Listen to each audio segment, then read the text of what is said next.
Hello, hello, hello. I hope you're all enjoying your day wherever you are on a lovely rotating oblate spheroid. I'm back. I feel reinvigorated, re-energized, and that is because Ranty has come home. I don't feel like I'm a lone ranger battling the flat earth lunatics anymore as an ex-flat earther. We have someone else on the team. And this is causing more of a shockwave than when I left, because you know what? Nobody had bloody heard of me. I had 126 subscribers as a flat earther. Ranty had 5,000 and people knew who he was. And this is the moment I have been waiting for, to not be the only guy saying I was wrong. I felt like an idiot for not everyone realising. So if people get butthurt, I don't care. I really do not care. We are here for the people on the fence, and I know damn well what Ranty has done has probably saved hundreds, if not thousands of people from slowly tearing their lives apart and wasting their precious time on this planet on a fairy tale. I said I wasn't going to debunk anymore because basically I got fed up of it. I didn't feel like anything was happening with it. So I lost faith. But Ranty has given me an injection to make people realise flat earth is a load of made up mambo jambo. Let's have a look today at Phuket Word. Actually was one of the subscribers of me whilst I was a flat earther, so he will be aware of who I am. Phuket, you are making up what is known in the business as a load of effing bollocks. Let's just get into it. This is hilarious. Hello, flat earth researchers, debaters and debunkers. Is this floor level or wonky and covered in dips and bulges and curves? Well, we know it's really an optical illusion. The floor is level, but the lines do an amazing job of really making it appear to have a curved, convex and concave surface. You would naturally hesitate before walking on this, and it wouldn't be until you'd actually walked up and down the corridor a few times that you would feel comfortable just striding across what appears to be a curvy surface. And it's just because of the lines on there.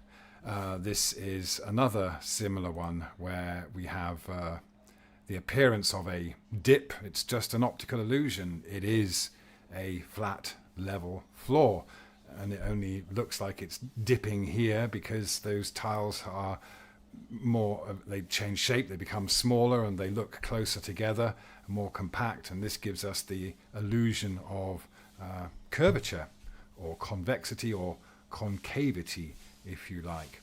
So why am I talking about this? Because it's one of those optical illusions, and we can have the same misunderstanding about the surface when it's a level surface, but it is represented on a map by lines such as these grid lines here. This is just the kind of grid that you make polar coordinates from, so you can make an azimuth map, and this could be as familiar as maybe the North Pole, and you have one at the South Pole, wherever those points are designated. But essentially what we have here is just these lines which either converge or diverge depending on which way you're looking at them, because they are representing degrees.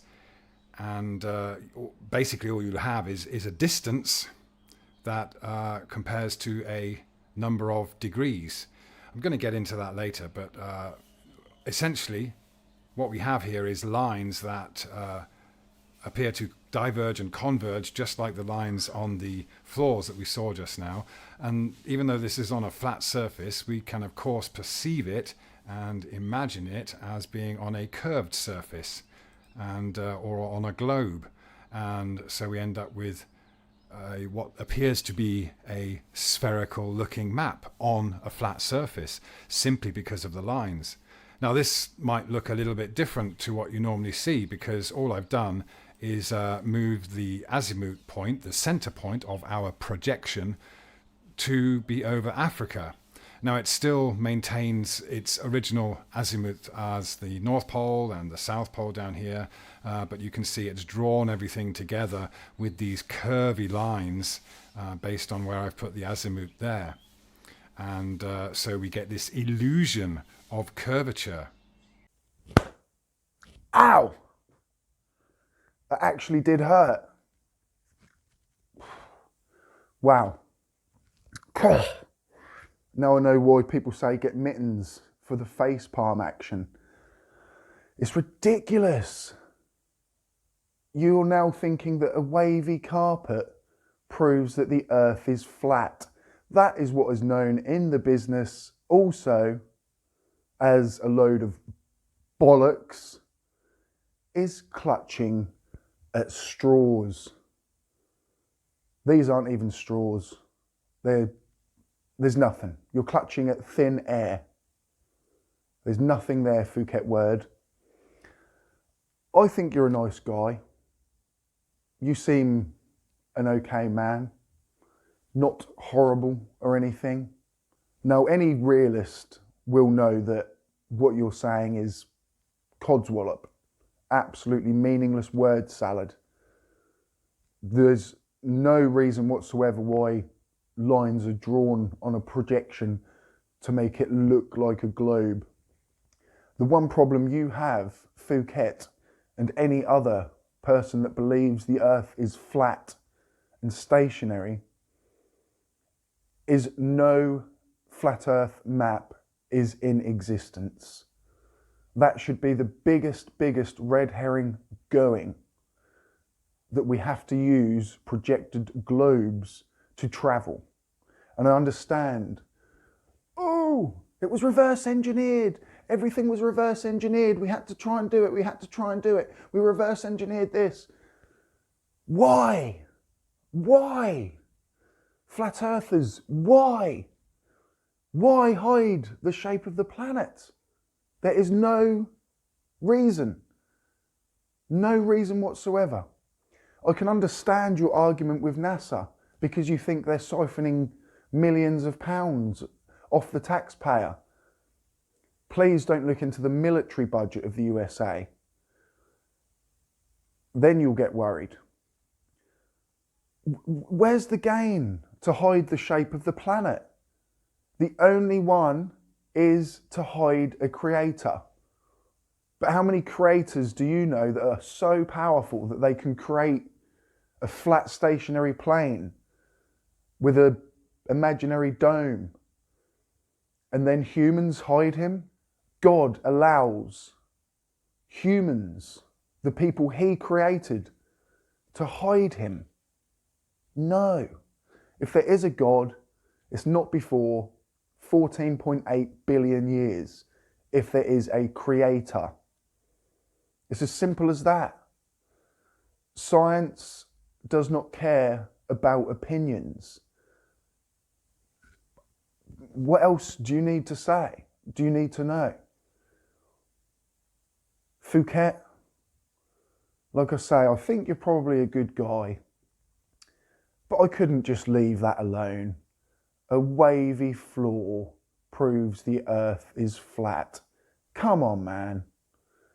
In my spare time, I'm a carpet fitter, and I know that that floor is flat. It's an optical illusion, but that has no correlation to lines on a map.